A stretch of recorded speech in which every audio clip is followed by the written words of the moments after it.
everyone, welcome to Vyas IAS. So today is your day 12 of mission UPSC 2027.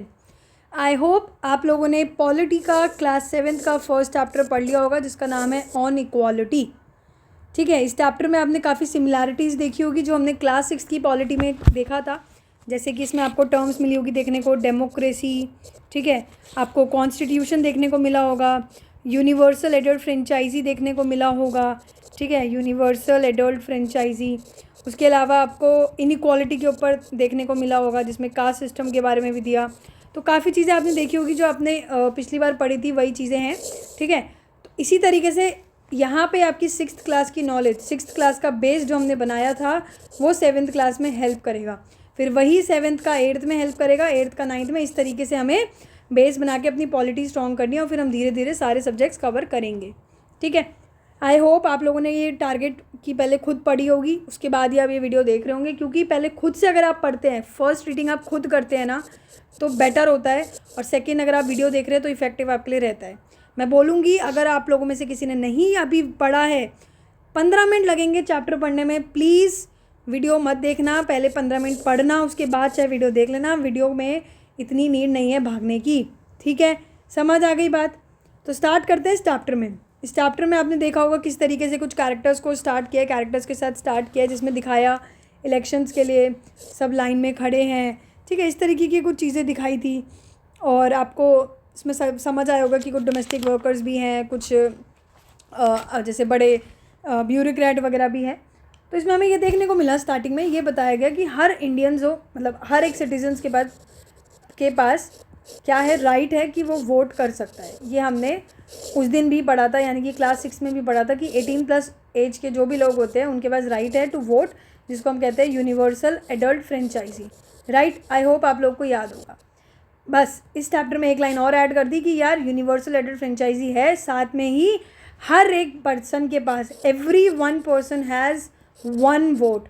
एक बंदे के पास 1 vote है. ठीक है, 1 पर्सन इक्वल्स टू 1 वोट, मतलब हर किसी के पास 1 वोट है. ऐसा नहीं है कि अमीर लोग हैं तो उनके पास 2 वोट होंगे और गरीब है तो 0 मतलब 1 वोट होंगे. ऐसा कुछ नहीं है, सबके पास इक्वालिटी है in terms of giving the vote in elections. ठीक है, so in a democratic country like India, all the adults irrespective of what religion they belong to, how much education they have, what caste they are and whether they are rich or poor, are allowed to vote. सबके पास rights है कि वो vote दें. ठीक है, this is referred to as universal adult franchisee, which we have already studied. It is an essential aspect of all the democracies. ठीक है, समझ आई बात? This idea of universal adult franchisee is based on the idea of equality. ये हमने देखा कि जो यूनिवर्सल एडल्ट फ्रेंचाइजी है, इस आइडिया ये किस पे बेस्ड है कि यार देश में बराबरी आए, इक्वालिटी के ऊपर बेस्ड है. क्योंकि it states that every adult in a countries irrespective of their wealth, कि कितना पैसा उसके पास है, रिच है, पुअर है, irrespective of the community he or she belongs to, irrespective of the caste he or she belongs to, irrespective of the gender कि वो male है या फीमेल है, सबके पास 1 वोट है. Every one has 1 vote, all are equal as each of them has 1 vote. समझ आई बात? समझ आ गई बात? ये चीज़ें आपको पता होनी चाहिए कि हम हर किसी इंसान के पास 1 वोट है, हम लोग बराबर हैं इन टर्म्स ऑफ इक्वालिटी, यहाँ पे इन terms of giving votes. Okay, but still हम लोग देखते हैं कि यार इनइक्वालिटीज़ वोट में तो एक जैसी है. ठीक है, सबके पास 1 वोट है, बट बहुत सारी चीज़ें आज भी ऐसी हैं देश में जहाँ इनइक्वालिटी एग्जिस्ट करती है. फॉर एग्जांपल, आज भी इनइक्वालिटी की जाती है on the basis of caste system, on the basis of religion. जैसे उसमें Ansari, mister and Mrs Ansari का एग्जांपल आपने देखा है, दिया होगा, जिसमें लिखा है कि बिकॉज दे आर मुस्लिम्स, तो उनको रेंट नहीं दे रहा था, कोई भी रेंट पे कोई हाउस नहीं दे रहा था बिकॉज ऑफ देयर रिलीजन. तो ये आज भी हम देखने को मिलता है कि caste system, religion, class background कहाँ है, मेल है, फीमेल है, ये सब चीज़ें देखने को मिलती है. राइट, तो इनइक्वालिटी आज भी एग्जिस्ट करती है. When persons are treated unequally, जब हम लोगों को अनइक्वली ट्रीट करते हैं, जब हम लोगों को बराबरी से ट्रीट नहीं करते हैं, भेदभाव करते हैं लोगों के साथ, तो क्या होता है, उनकी डिग्निटी वॉयलेट होती है. डिग्निटी क्या होता है? देखिए, डिग्निटी का मतलब होता है कि हम लोग जैसा खुद को मानते हैं, मैं अगर मेरे लिए रिस्पेक्ट या मेरी इमेज को इतना मानती हूँ, वही सेम इमेज मैं दूसरे इंसान की इमेज को मान रही हूँ, वही दूसरे के लिए मैं मान रही हूँ. अगर मुझे अगर लग रहा है कि मैं ए हूँ और मैं गुड हूँ, तो मैं बी को भी गुड मान रही हूँ, मतलब अपने जैसा ही बराबर मान रही हूँ, तो हम कहते हैं कि डिग्निटी है उस बंदे में, right. Thinking of one self and other person as worthy as respect, जितना रिस्पेक्ट आप अपने लिए मांगते हो उतना ही रिस्पेक्ट आप दूसरे को भी दे रहे हो, तो यानी कि उस पर्सन की डिग्निटी, उस पर्सन की वैल्यू हम कर रहे हैं। बट अगर इनइक्वालिटी होती है तो वहाँ पे इंसान की डिग्निटी क्या होती है, वायलेट होती है, मतलब वहाँ पे उसको डिग्निटी नहीं दी जाती है, वहाँ पे उसकी रिस्पेक्ट नहीं की जाती है, ठीक है, ये चीज़ होती है।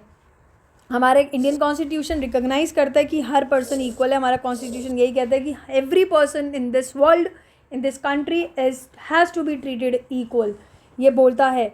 This means that every individual in the country including male and female person from all the caste, religion, tribes, educational and economic backgrounds has to recognise as equal, कि सबको हम बराबर माने। But this is not to say that inequality ceases to exit, it doesn't. But at least in democratic India के अंदर हम ये कह सकते हैं the principle of the equality of all the person is recognise, कि हर किसी का, हर कोई यही सोचता है डेमोक्रेटिक कंट्रीज़ में कि इक्वालिटी होनी चाहिए। वाइल अर्लियर नो लॉ, पहले कोई लॉ नहीं थी कि लोगों को हम प्रोटेक्ट करें फ्रॉम डिस्क्रिमिनेशन और इल ट्रीटमेंट से। जैसे हमने देखा कि कैसे बी आर अम्बेडकर जी को, लाइक वो दलित थे तो कैसे उनके साथ स्कूल में ट्रीट किया गया, उनको पानी पीने नहीं देते थे, तो कैसे पहले तो कोई लॉज नहीं बनाए गए थे, बट धीरे धीरे कंट्रीज़ में लॉ अडॉप्ट की कि किसी के साथ डिस्क्रिमिनेशन नहीं करना, ठीक है। How now there are several laws that work to see that people are treated with dignity and also equal. आज के टाइम पे ये चीज़ें देखी जाती है, समझ आ रही है बात। तो the recognition of equality includes some of the following provisions in the constitution, कि इक्वालिटी आनी चाहिए, उसके लिए कुछ प्रोविजंस चाहिए, कॉन्स्टिट्यूशन में कुछ प्रोविजंस होने चाहिए इक्वालिटी को लेके। और वो कौन कौन से प्रोविजंस हैं? पहला प्रोविजन आता है कि हर person, every person is equal before the law. Every person is equal before the law का मतलब ये है कि कानून के सामने सब बराबर हैं, चाहे कोई गरीब इंसान आके खड़ा हो रहा हो, चाहे अमीर इंसान हो, सबके लिए लॉ सेम है। अगर ये लॉ में लिखा है कि डिस्क्रिमिनेशन नहीं करना, तो every person is equal before the law, ठीक है, विच मीन्स कि हर किसी को लॉ ओबे करने हैं, हर किसी को कानून फॉलो करना है, कोई वायलेट नहीं कर सकता है, ठीक है। No person can be discriminated against on the basis of religion, race, caste, place of birth. किसी भी इंसान के साथ डिस्क्रिमिनेशन नहीं होना चाहिए on the basis of their religion, race, caste, place of birth, and even also on the basis of their gender which is female or male. Clear, समझ आई आप लोगों को ये बात। एंड तीसरा प्रोविजन क्या लाना चाहिए कि every person has access to all the public places. जैसे कई बार ऐसा होता था ना कि अभी इस बुक में भी एक आपको एग्जांपल दे रखा था, वो रोज़ा पार्क का, जिसमें देखा था कि उन्होंने कि अगर वाइट मैंस होते हैं तो बस में वाइट मैंस ही बैठते हैं, इवन स्कूल्स वगैरह अलग होते हैं अनटचेबल्स वगैरह के लिए। तो यहाँ पे ये कहता है कि कोई भी इंसान हो, कोई भी कास्ट का हो, कोई भी रिलीजन का हो, हर किसी के पास जो भी पब्लिक प्लेसेस, अगर पब्लिक वॉशरूम है, चाहे वो वॉशरूम जो हो रिच यूज़ करना चाहे रिच यूज़ कर सकता है, पुअर यूज़ करना चाहे पुअर यूज़ कर सकता है, हर किसी के पास एक्सेस है for all the public places including playground, hotels, shops and markets. All the person can use publicly available well, road and bathing guards. किसी को कोई रिस्ट्रिक्शंस नहीं है, हर कोई बराबर है। अनटचेबिलिटी को अबॉलिश कर दिया गया है। ये सारे प्रोविजंस कॉन्स्टिट्यूशन के अंदर लाने पड़ेंगे फॉर रिकॉग्नाइजेशन ऑफ इक्वालिटी, अगर हम चाहते बराबरी हो, राइट। अब दो तरीके हैं जिसमें गवर्नमेंट ने ट्राई किया कि हमारी इक्वालिटी मेंटेन हुए। The two ways in which the government has tried to implement the equality, constitution में किस तरीके से गवर्नमेंट ने कोशिश करी कि बराबरी आएगी, उसको किस तरीके से कोशिश करी। पहला तरीका है लॉ के थ्रू, लॉज बनाए जिसमें बोला गया कि यार बराबरी होनी चाहिए, अनटचेबिलिटी नहीं होनी चाहिए, डिस्क्रिमिनेशन नहीं होना चाहिए, ये सब होना चाहिए। तो उस सब में लॉज के थ्रू गवर्नमेंट ने कोशिश करी है कि इक्वालिटी लाए। दूसरा कैसे कोशिश की है? गवर्नमेंट प्रोग्राम्स के थ्रू कोशिश की है कि जो भी डिसएडवांटेज कम्युनिटीज़ है, माइनॉरिटी ग्रुप्स है, ठीक है, वीकर सेक्शंस हैं, फीमेल्स हो गई, LGBTQ कम्युनिटी हो गई, उन सब के लिए गवर्नमेंट ने कुछ ना कुछ प्रोग्राम्स निकाले सो दैट उनको भी हम लोग बराबर ट्रीट करें, ठीक है। अब नेक्स्ट चीज़ है, बहुत सारे लॉज हैं इंडियाज़ में जिसमें लाए गए, लागू किए गए to protect every person right to treat equally. बहुत सारे लॉज लाए गए। क्या क्या प्रोग्राम्स है, स्कीम्स है, ये सब तो खैर हम पढ़ते रहेंगे डिटेल में कि क्या क्या प्रोग्राम्स, स्कीम्स वगैरह है जो इकोनॉमिक्स में हम यूजुअली पढ़ते हैं, ठीक है, इसकी गवर्नमेंट के इनिशिएटिव्स क्या थे। तो साथ में ही हम ये देख रहे हैं कि गवर्नमेंट ने कुछ और भी इनिशिएटिव्स वगैरह लेके आते रहते हैं। गवर्नमेंट ने सेटअप किए कुछ schemes to improve the lives of communities and individuals who have been treated usually unequally for several centuries.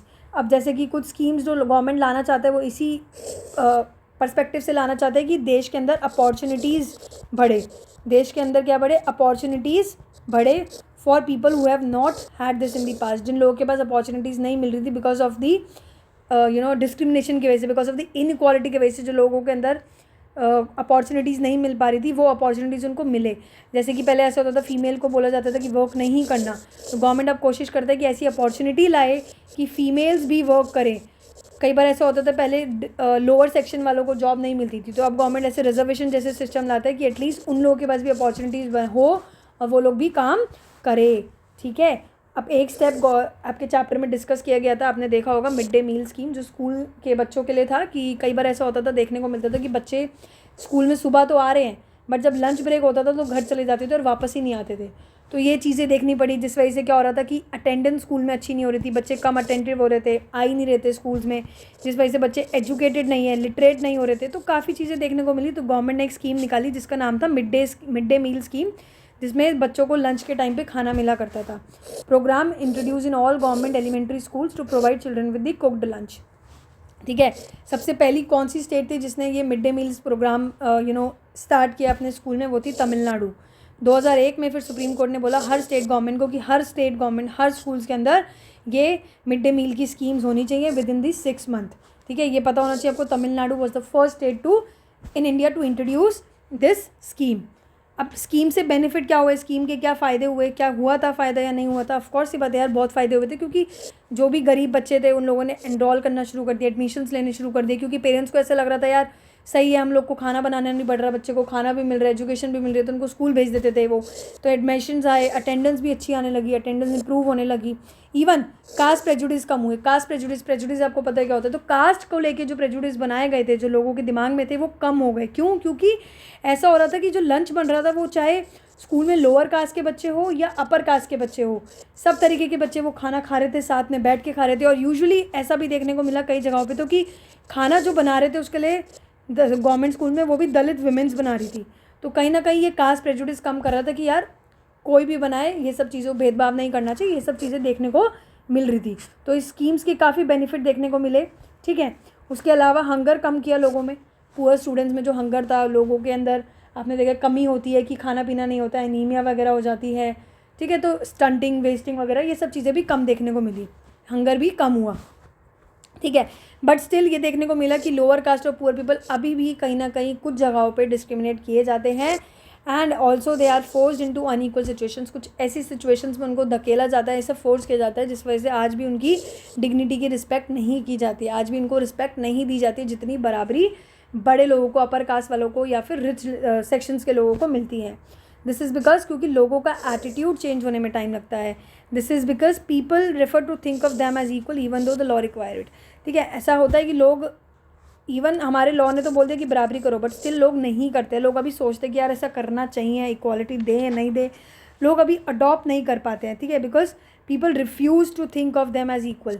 ठीक है, सबसे बड़ा रीज़न ये होता है कि लोगों के एटीट्यूड बहुत जल्दी चेंज हो जाते हैं, लोगों के एटीट्यूड चेंज नहीं हो पाते हैं। आई एम सो सॉरी कि लोग अपने एटीट्यूड चेंज नहीं कर पाते हैं। लोगों को ऐसा लगता है कि यार लॉ ने लिख दिया तो क्या हो गया। अभी भी लोगों के मन में ऐसा रहता है, नहीं यार ये लोअर कास्ट के, नहीं यार ये इस सेक्शन से बिलोंग करते हैं, नहीं हम इनके घर का खाना नहीं खाएंगे। आज भी आप लोग देखोगे, अगर आपके घर में कोई बूढ़े वगैरह रहते हैं, दादा दादी वगैरह रहते हैं, नाना नानी वगैरह रहते हैं, तो उनका अभी भी कुछ लोगों का परसेप्शन ऐसा होता है कि नहीं हम लोग उनके घर का नहीं खाते खाना, बहुत लोग बोलते हैं। तो यही है कि उनके एटीट्यूड में चेंज नहीं आ पा रहा है, राइट। तो even though persons are aware कि डिस्क्रिमिनेशन लॉ के अगेंस्ट है, सबको पता है कि कानून ये कहता है बराबर रखो, बट स्टिल हम नहीं करते हैं। They continue to treat people unequally on the basis of their caste, religion, disability, economic status and because they are women, right.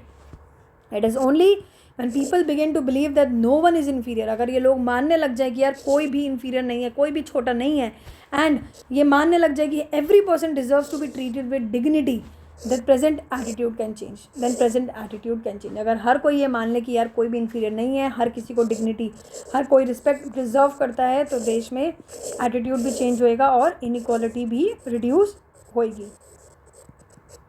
ठीक है, establishing equality in a democratic society is a continuous struggle.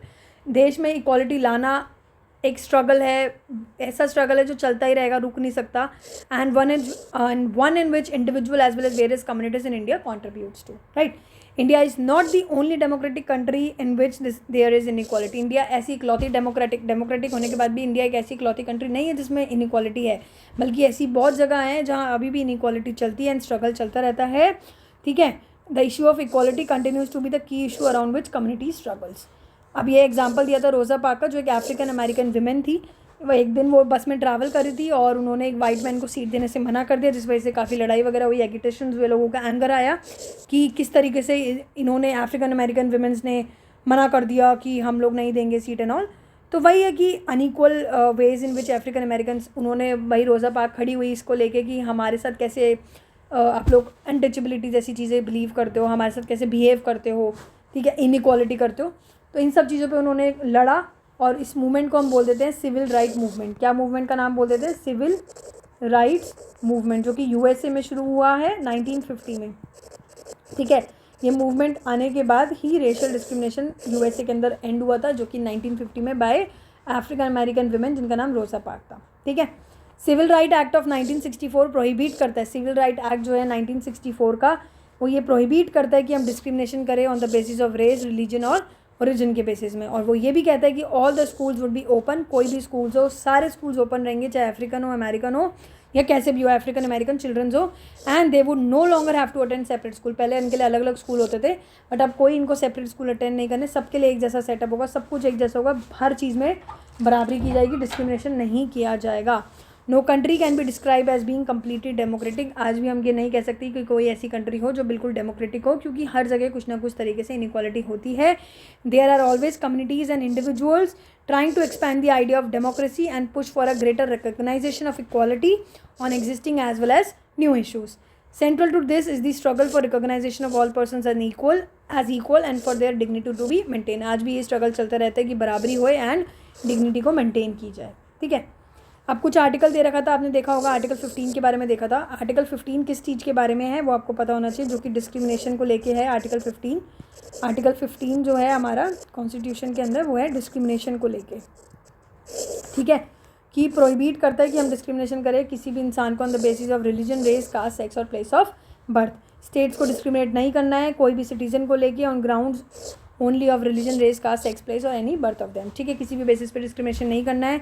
No citizen shall on grounds only of religion, race, caste, sex, place of birth or any of them be subject to any disability, liability, restrictions or conditions with regard to access to shops वगैरह में मना नहीं करना चाहिए कि नहीं आप नहीं आ सकते, ये सब चीज़ें नहीं करनी चाहिए। कोई भी वेल, टैंक्स, बाथिंग आर्ट्स वगैरह भी मना नहीं कर सकता है कोई भी, जो गवर्नमेंट का है, जो पब्लिक गवर्नमेंट का है। ठीक है, उनको मना नहीं कर सकते कि आप यूज़ मत करिए। डिस्क्रिमिनेशन किसी भी तरीके से नहीं होना चाहिए। According to the rights of the persons with disability act 2016, ये भी एक एक्ट दे रखा था। क्वेश्चंस जहाँ पे आपको दे रखे उसमें आपने देखा होगा, ये एक क्वेश्चन दे रखा था जिसमें ये एक्ट ही डिस्क्राइब कर दिया। कौन सा एक्ट है? Right of persons with disabilities, जो डिसेबल पीपल होते हैं उनके लिए एक राइट्स आई थी 2016 में, rights of person with disability act, जो कहता है कि जो पर्सन डिसेबिलिटी है, PWD वाले सेक्शंस के, उनके पास भी इक्वल राइट्स हैं एंड गवर्नमेंट को पॉसिबल कुछ ना कुछ इनिशिएटिव्स लेने चाहिए कि वो लोग भी सोसाइटी में पार्टिसिपेट करें, उन लोगों को भी डिग्निटी मिले, उन लोगों को भी स्टैंड लेने का मौका मिले। Government has to provide free education provide करे, इंटीग्रेट करे चिल्ड्रंस को डिसेबिलिटीज़, उनके स्कूल्स इस तरीके से बनाए जाए कि डिसेबल हो तब भी वो लोग वहाँ पे इक्वालिटी फील करें, तब भी वो लोग वहाँ पे बराबरी फील करें। ऑल द पब्लिक प्लेसेस हो, कोई भी स्कूल्स हो, हॉस्पिटल हो, सबको एक्सेसिबल बनाए PWD सेक्शंस के लिए, और रैम्प भी होना चाहिए जिसमें वो चल सके। ठीक है, जैसे आपने देखा होगा कि मेट्रो में येलो कलर का रैम्प बना हुआ है उनके लिए, जिससे कि वो वहाँ पे ईजिली चल सके। तो ऐसी चीज़ें गवर्नमेंट को इनिशिएटिव लेते रहने चाहिए, चाहे डिसेबल पीपल हो, चाहे माइनॉरिटी ग्रुप हो, इन सब चीज़ों के लिए। इस चैप्टर में हमने देखा किस तरीके से इक्वालिटी की बात की गई है। आई होप आपको ये चैप्टर क्लियर होगा। इस चैप्टर में ये सब चीज़ें काम की थी जो हमने कवर कर ली है। इसके बाद जो हमारा नेक्स्ट टारगेट रहेगा वो है, जो कि आपको ऑफकोर्स की बात है, सुबह पता लगेगा। सो मिलते हैं कल। Thank you so much.